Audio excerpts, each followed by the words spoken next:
Blank Space by Taylor Swift is a song written by a sociopath. In the early stages of Swift's career, she started off with some light-hearted love country songs before transitioning to her album Red, which included a couple of songs about her exes, which she just sort of complained about her exes and how they treated her. Um, these songs resulted in her receiving some criticism about how she was using her exes to create content and perhaps the lifestyle that she was leading. And she responded to that criticism by doubling down and writing this ironic song, Blank Space, which is her now playing a character on what the media portrays of her. This is the moment in her career that she lost all sincerity about the songs that she was singing. It's the moment that she started manipulating her audience into becoming an army of slaves for her. Um, and it's really the moment that Taylor Swift's music career became dangerous for those who started to follow her. Um, if you look at the music video, it's a very high production, um, quality movie. There's good imagery, like several images, like the one on the right. She basically looks like a clown, and that is where Taylor Swift has become at this point in her career. She is a complete clown, acting um, for the benefit of the masses, and she's leading them to their own demise with the messages that she sings in her songs, beginning with this one, Blank Space. Now, the actual title, Blank Space, uh, in the song, and we'll go through the lyrics in a bit, but in the song, it's like there's a blank space for the man's name to come in, who she's going to date next.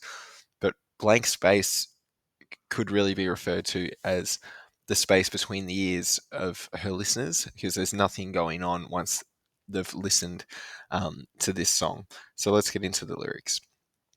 Okay, so a transition that Taylor Swift went from her initial songs to this one is country music to, in quotations, synth pop music. Now, there's nothing good about the synth pop in this song or many of her other songs. Like, you wouldn't dance to it. It's the whole purpose of this music is for the lyrics. The music in the background is very hypnotic, and it just gets you focused on the lyrics. The only way you could be enjoying this song is singing it back to her, standing virtually still, if maybe moving a tiny little bit. But the music in itself is not designed to make you dance. It's designed to make you hypnotized and focus on the lyrics that she's saying. Now, here's the lyrics that she's saying. They're all broken up into little 3 or 4 word sections just to put that into your brain. It's not this story. It's the point is to have these to break life down into these little sections, um, so that as a human listening to it, that's all you're thinking about. So I'll just read out the first verse. So, nice to meet you. Where you been? I could show you incredible things. Magic, madness, heaven, sin. Saw you there, and I thought, oh my god, look at that face. You look like my next mistake. Love's a game. Want to play? Okay, so all these things, like nice to meet you, where you been? Like, she says them very quickly, and it's like she's gone from Love Story, which is a pretty good song, about this epic romance, to now that love is just a game, and that do you want to play with her? It's not about the grand love story. It's nice to meet you. Where you been? It's making it really quick. Love's just a game. Do you want to play? Like, you look like my next mistake. Like, she's in this um routine of making mistakes. Love is no longer this epic story. It's just who's the next person, who's the next good-looking guy that she's going to get involved with, and already just thinking, you look like my next mistake. So she can say this was created ironically, but in the decade since this song was released, she's continued the exact same pattern. So I'm not really sure who the joke's on, if it's on her or, I mean, obviously it's on anyone who's listened to this song for um, even being involved in this. But it's, you look like my next mistake. Um, even if she's saying it's a joke, most of her fans, and this is going to happen to anyone who reaches her level of fame, is that most of her fans are stupid. Like she can't do anything about that. We can't do anything about that. They are not going to understand that this song is ironic, or if they do, they don't really understand what that means. They don't understand that she's she's playing the character that the media have told her that she's making all these mistakes, and now she's making a song about doing that if that's not really who she is. But then she's proven that that is who she is because that's what she's actually done. So none of it holds up. But the people listening to this song are then going to say, okay, this is what love is. It's a game. I'm just going to make a whole bunch of mistakes. And that's great because that's what my favorite pop star said. All right, let's move on. New money, suit and tie. I can read you like a magazine. Ain't it funny? Rumors fly, and I know you heard about me. So hey, let's be friends. I'm dying to see how this one ends. Grab your passport and my hand. I can make the bad guys good for a weekend. So she's seeing guys who, yes, have made new money. They're dressed nicely, and she sees all the same guys. I mean, there's plenty of different types of guys in the world. That's just who she likes. So I don't know. That's who she's picking. I guess that's who she's coming across. Um, she's moving in celebrity circles where there's rumors. The people listening to this song are not going to be celebrities. They might know someone locally, but they are aspiring to be Taylor Swift. I'm dying to see how this one ends. Again, just exactly the same line as "You look like my next mistake." Just reinforcing that idea that love is temporary, and the people listening to this song will take that into their own relationships and just believe that love is temporary. And look, on the image on the right, it's very female gazy. The sort of the male model in this film clip is the most boring looking person you've ever seen. Like, yes, he's good looking, but his face looks very vacant. Like he doesn't understand what's happening, and maybe that the point of that is that men of that era of 10 years ago did not understand what was happening, that this army of sociopaths was coming to try and mess with them. Um, but she's drawing her image of him, and like that's how she sees men, as these vacant, replaceable disasters that she can just cause chaos on.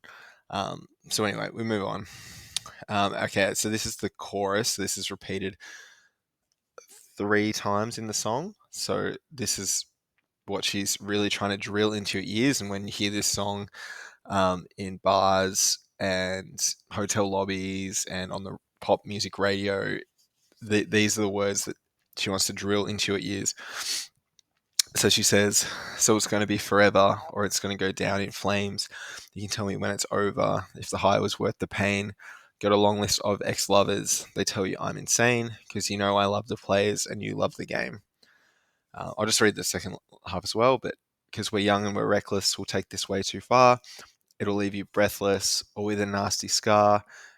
Got a long list of ex-lovers. They'll tell you I'm insane, but I've got a blank space, baby, and I'll write your name. So, yeah, because we're young and very reckless. Well, Taylor Swift isn't very young anymore. I don't think she was super young when this song came out either. Basically saying it, will the high be worth the pain? It'll leave you breathless or with a nasty scar. So, is this going to be a good thing or a bad thing? It could be both. And it's like, yeah, got a long list of ex-lovers, and she loves the players. It's like she's addicted to these cycles of highs and lows. And, she can say it's ironic all she wants, but the people listening to this, we know average intelligence are not going to be capable of understanding that. And they just see it as, yes, we're just going to go through cycles of highs and lows. Like, it's just getting people addicted to these sugar hits of relationships.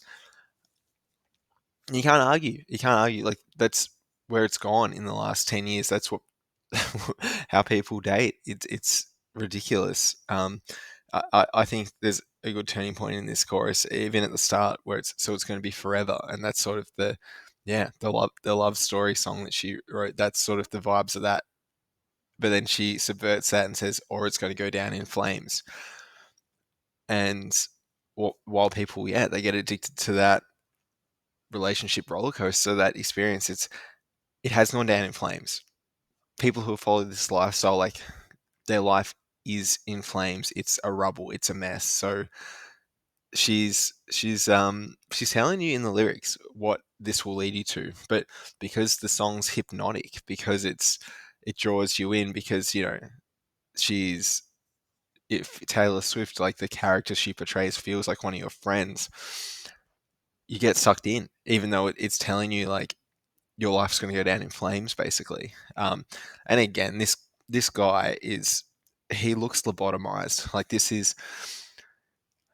it's crazy if this is the view that she has of men. Like instead of having this sort of the two sides to a story, like a good example of that would be Human League's "Don't You Want Me," where the man is sort of he's saying that the woman would be nowhere without him, and he did all this stuff for her, and but then the song brilliantly goes to her point of view, and she says, well, yes, I was down on my luck when I met you, but I still had bigger plans regardless of whether you were in my life or not.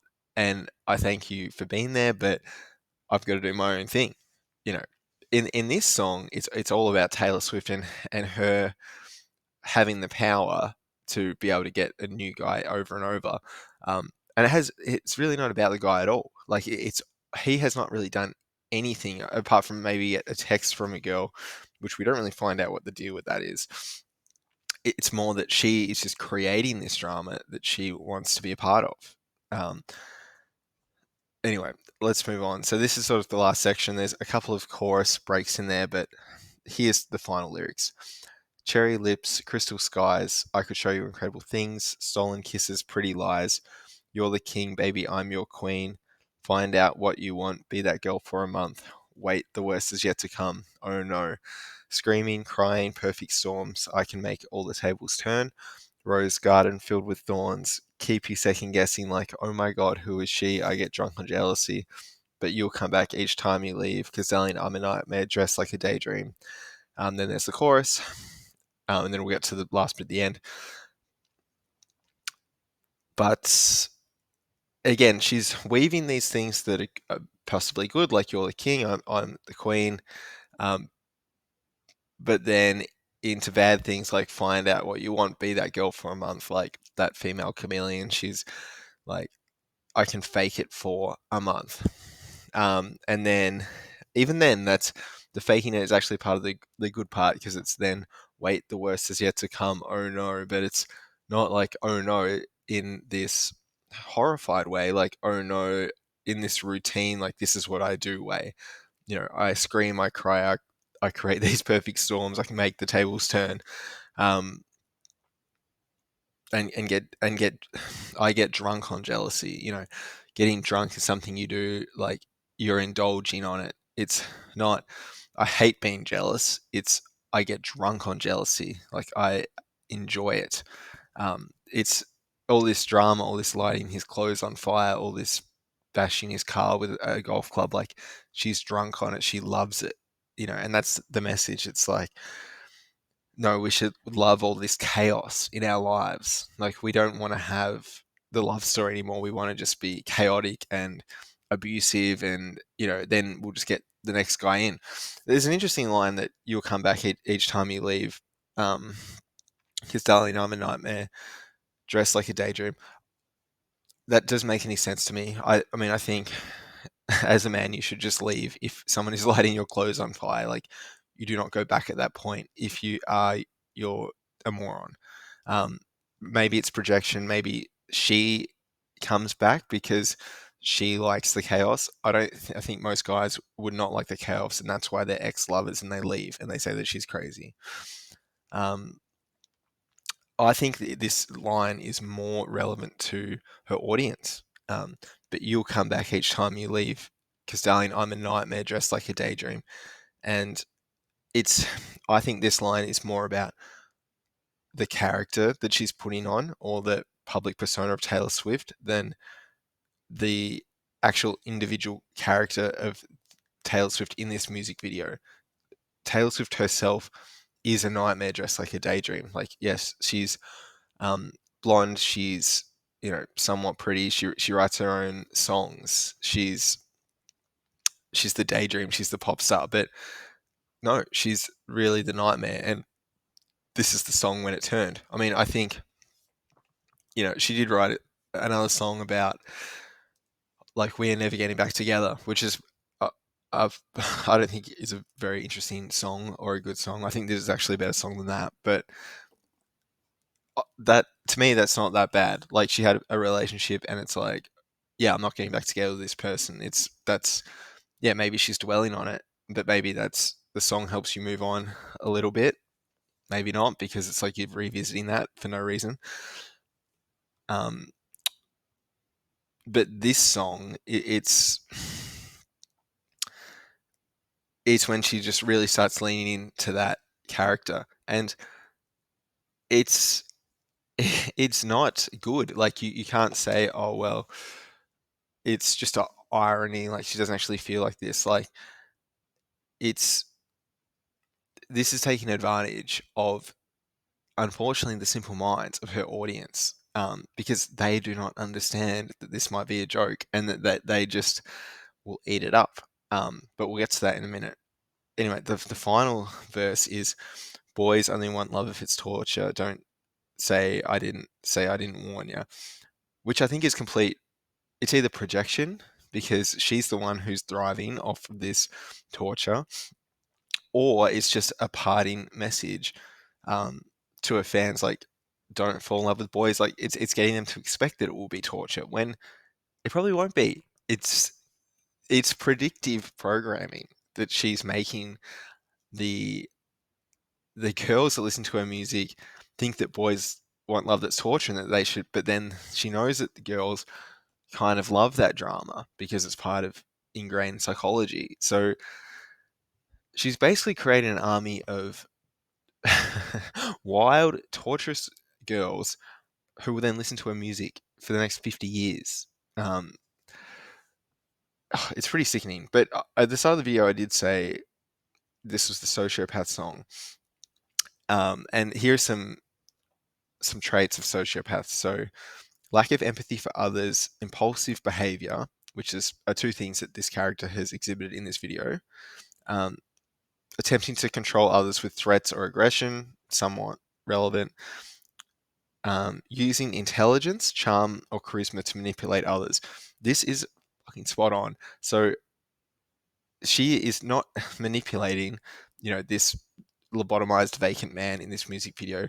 She is manipulating these young girls who listen to her music. She's using her intelligence for songwriting, her knowledge of how girls think, and her ability to make this song and make this video, um, and her charm and charisma, which she definitely has plenty of, to get them to side with her over relationships. This song is so anti-relationship. It's so anti-men that she is manipulating these young girls out of pursuing relationships in a healthy, well-adjusted way, instead just to become her slave fans forever and give her billions of dollars, which she's been able to achieve.